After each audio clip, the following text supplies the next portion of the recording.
और इसके खिलाफ में जो चंद मुट्ठी भर लोग खड़े हो रहे हैं, आवाज बुलंद कर रहे हैं, वो सारे के सारे वही लोग हैं जो गुरु द्रोणाचार्य के नाजायज औलाद हैं।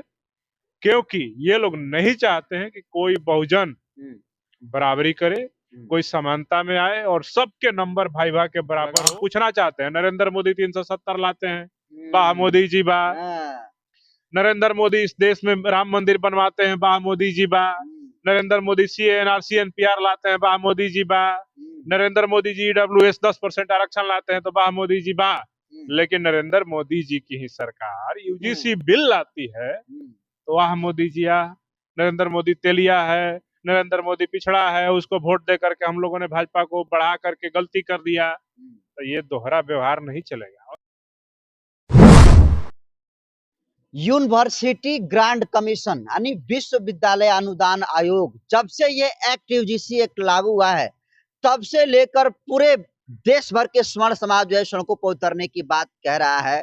और इस SC OBC को जो पक्ष में UGC कानून आया है, इसका विरोध कर रहा है। और स्वर्ण समाज इसको काले कानून जो है SC ST एक्ट के तर्ज पर जो है कह रहा है। और इसको लेकर जबरदस्त जो है बवाल मचा हुआ है। आप सोशल मीडिया का कोई भी प्लेटफॉर्म खोलकर देखेंगे तो सिर्फ और सिर्फ आपको आज का टॉपिक UGC ही दिखेगा।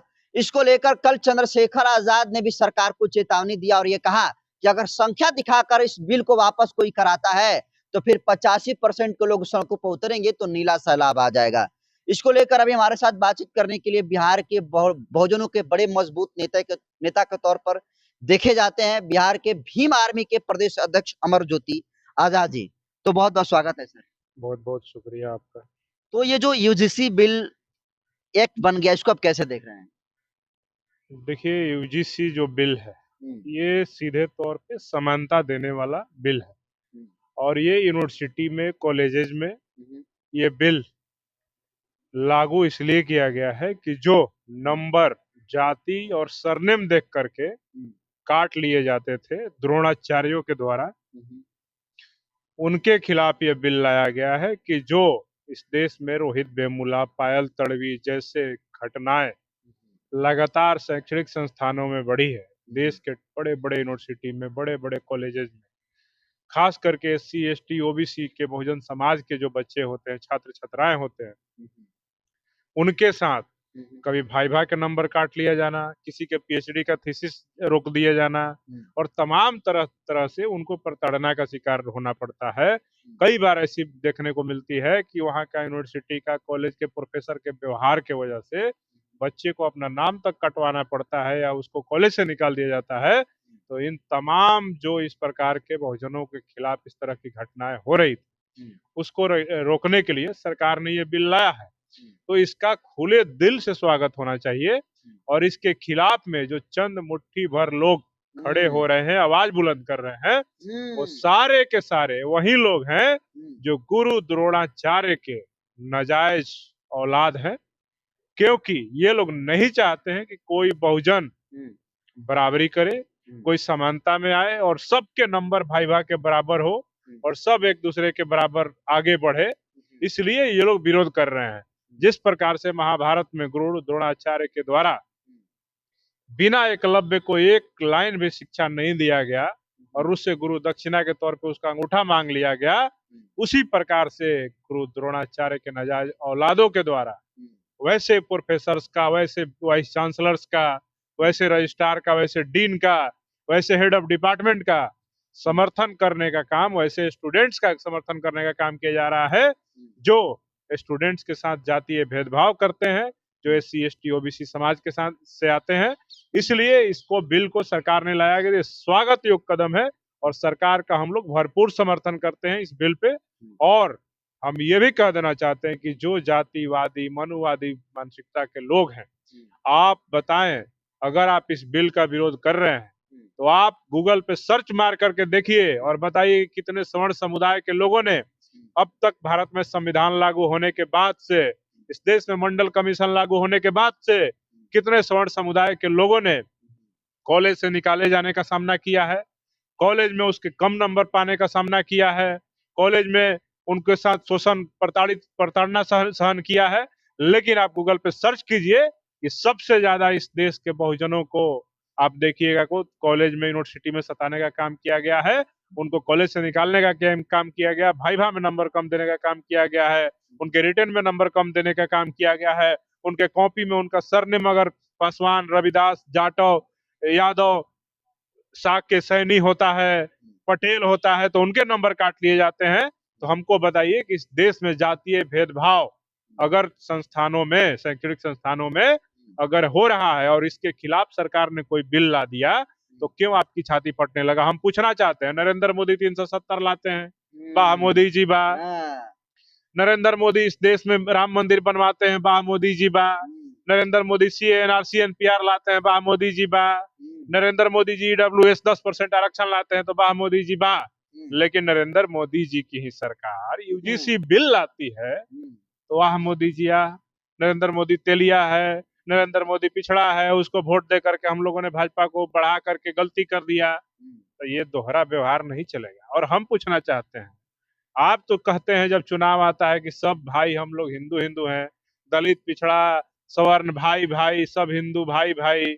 तो हम पूछना चाहते हैं कि यही सवर्ण समुदाय के लोग जो द्रोणाचार्य के नाजायज औलाद हो, तुच्छ जाति के लोग, तुम लोग उच्च जाति कहलाने के तो लायक नहीं हो, तुच्छ जाति के लोग हो ना। इसलिए हम कहना चाहते हैं कि तुच्छ जाति के लोगों, तुम हमको बताओ, चुनाव आता है तो दलित हिंदू हो जाता है, पिछड़ा हिंदू हो जाता है, उस समय तुम सब भाई भाई कहने लगते हो। लेकिन जब उनको हक अधिकार की बात आती है, उनको समानता देने की बात आती है, साथ पढ़ने की बात आती है, साथ आगे बढ़ने की बात आती है, तो तुम उनके हक अधिकारों के खिलाफ खड़े हो जा रहे हो। तो हम बताओ, चुनाव के वक्त हिंदू थे कि अभी हम हिंदू हैं, कि उस समय दलित थे, उस समय पिछड़ा थे, कि अभी दलित और पिछड़ा है? ये बात भी आपको जवाब देना होगा। अन्यथा मैं आप सबको बता देना चाहता हूँ, चंद मुट्ठी भर लोगों, नाजायज औलाद द्रोणाचार्य के कि दिमाग और सही कर लो। विवादित ठीक बयान है? आप दे रहे हैं नाजायज औलाद। बिल्कुल, गुरु द्रोणाचार्य के नाजायज औलाद जो है, जो लोग नहीं चाहते हैं कि शैक्षणिक संस्थानों में पिछड़े, अति पिछड़े, आदिवासी, अनुसूचित जाति, जनजाति समाज के जो बच्चे हैं वो बराबरी का अधिकार पाए, उनके साथ भेदभाव नहीं हो। आप बताइए ना, मैं इंटरव्यू क्या न्यूज में पढ़ता हूँ कि SC ST समुदाय के, OBC समुदाय के जो बच्चे होते हैं उनके रिटन में मार्क्स अच्छे होते हैं। UPSC का मैं उदाहरण दे रहा हूँ, टीना डाबी, इसके अलावा और भी 2-3 जो टॉपर UPSC के हुए SC समुदाय के, उनका दिखाता है कि रिटन में उनका नंबर ज्यादा था, PT में, मेंस में, दोनों में नंबर ज्यादा था, लेकिन उनका इंटरव्यू में नंबर काट लिया गया। क्यों? क्योंकि SC कैटेगरी से थे, OBC कैटेगरी से थे। तो हम पूछना चाहते हैं कि जाति देख करके भाईभा में नंबर काटने वालों, सरनेम देख करके कॉपी में नंबर काटने वालों, तो हमको हम नाजायज औलाद गुरु द्रोणाचार्य के नहीं कहें तो क्या कहें? तुच्छ जाति के लोग नहीं कहें तो क्या कहें? उच्च जाति के कहते हैं। तुच्छ जाति के लोग हम उनको कहते हैं। उच्च जाति के होते तो उच्च विचार होता ना। हम पूछना चाहते हैं, इस देश में 78 वर्ष हो गए आजादी के, 78 वर्षों में इस देश के सवर्णों ने कभी इस बात का खिलाफत किया कि रोहित वेमुला, पायल तड़वी क्यों हत्या कर लिया, आत्महत्या कर लिया? किसी ने आवाज उठाया कि किसी अनुसूचित जाति, जनजाति, पिछड़े, अति पिछड़े वर्ग के बच्चों को यूनिवर्सिटी से, कॉलेज से क्यों निकाला गया? नहीं आवाज उठाया ना। तो जब सरकार ने इसके खिलाफ आवाज उठाया, अगर स्वर्ण समुदाय इतना ही उच्च विचार का होता, इतना ही अच्छा विचार का होता, अच्छा संस्कार का होता, तो चाहता ना कोई बड़ा उसमें आता, क्रांतिकारी पैदा लेता, जो समाज सुधारक होता, वो कहता कि जो भेदभाव चल रहा है इंटरव्यू में, सरनेम देख करके कॉपी चेक करने में, उसको खत्म करने के लिए मैं चाहता हूँ। ये आजाद जब भारत हुआ तो उस समय स्वर्ण समुदाय में बड़े बड़े बुद्धिजीवी थे, तो वो लोग आते सामने, कहते कि इस भेदभाव को खत्म करने के लिए हम लड़ाई लड़ेंगे सरकार के खिलाफ। तुमको ही नेता बना लेता दलित पिछड़ा समाज, लेकिन तुमने नहीं किया। हम तो धन्यवाद देना चाहते हैं देश के प्रधानमंत्री आदरणीय VP सिंह जी को, जो उन्होंने मंडल कमीशन लाया और इस देश के पिछड़ों के दरवाजे खोले यूनिवर्सिटी, कॉलेज में जाने के, नौकरियों में आने के। उस वक्त भी इसका विरोध हो रहा उस समय भी विरोध हुआ और कई लोग तो अपने शरीर पे पेट्रोल छिड़क के आग भी लगा ली। लेकिन बताइए, मंडल कमीशन रुकने से रुक गया क्या? नहीं रुका। मंडल कमीशन लागू हुआ, शैक्षणिक संस्थानों में मंडल कमीशन का रिपोर्ट लागू नहीं हुआ था, उसको अर्जुन सिंह जी ने, मैं धन्यवाद दूंगा उस समय के कांग्रेस की सरकार में शिक्षा मंत्री थे देश के अर्जुन सिंह जी का, कि उन्होंने इस देश के पिछड़े, अति पिछड़े वर्ग के बच्चों को शैक्षणिक संस्थान में एडमिशन के दरवाजे खोल दिए और जिसके कारण आज देश भर के अगर यूनिवर्सिटी में, कॉलेज में अगर पिछड़े समाज के, यादव, कुशवाहा, कुर्मी समाज के अगर प्रोफेसर नजर आते हैं तो वो सिर्फ और सिर्फ इस देश में वीपी सिंह और अर्जुन सिंह का देन है, न कि किसी अन्य व्यक्ति। मैं चाहता था कि इस देश में वीपी सिंह और अर्जुन सिंह जैसे लोग स्वर्ण समुदाय में पैदा हो, जो इस यूजीसी जो बिल आया है, इस बिल को पहले ही बनवा दिए होते तो आज नरेंद्र मोदी जी को गाली देने की आवश्यकता नहीं पड़ती। लेकिन ये नाजायज द्रोणाचार्य के औलाद चंद मुट्ठी भर लोग जो इस बिल का विरोध कर रहे हैं, मैं उनको कह देना चाहता हूँ, दिमाग होश में रखो। ये 2026 है और इस देश का बहुजन समाज जागरूक है, ठीक है, और ये समाज अपने हक अधिकारों को समझता है। अगर हक अधिकारों पे, समानता पे, हमारे संवैधानिक अधिकारों पे तुम डाका डालने का प्रयास करोगे, उसको छीनने का प्रयास करोगे, तो सरकार तो छोड़ो, तुम्हारी भी ईंट से ईंट बजा दी जाएगी और सड़क से लेकर सदन तक इसका विरोध होगा।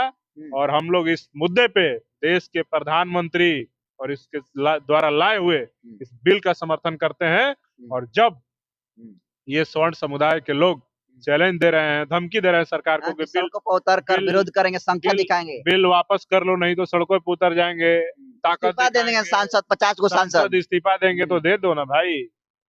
अगर सांसद 50 इस्तीफा देंगे ना तो SC ST समुदाय के 131 सांसद इसके समर्थन में है। मैं तो कहता हूँ स्वर्ण समुदाय के सारे सांसदों को इस्तीफा दे देना चाहिए। सरकार जब वहां चुनाव कराएगी, दोबारा से चुनाव आयोग, तो हो सकता है कि फिर कोई पिछड़ा दलित वहां से MP बनेगा, फिर तुम लोग का संसद में कोई जगह ही नहीं रहेगा। तुम लोग का तो ऐसे भी वर्ण व्यवस्था के हिसाब से तुम लोग को तो राजनीति करना नहीं है। तुम्हारा काम क्या है? जो ब्राह्मण समुदाय के लोग हैं वो पूजा पाठ कराएं, जो ठाकुर समुदाय के लोग हैं वो जाए रक्षा सुरक्षा करे, देश के बॉर्डरों पे खड़े हो जाएं। और भी जो जाति के लोग हैं उन सबके काम बांटे हुए, किसी का ये नहीं लिखा था कि राजा बन जाइए।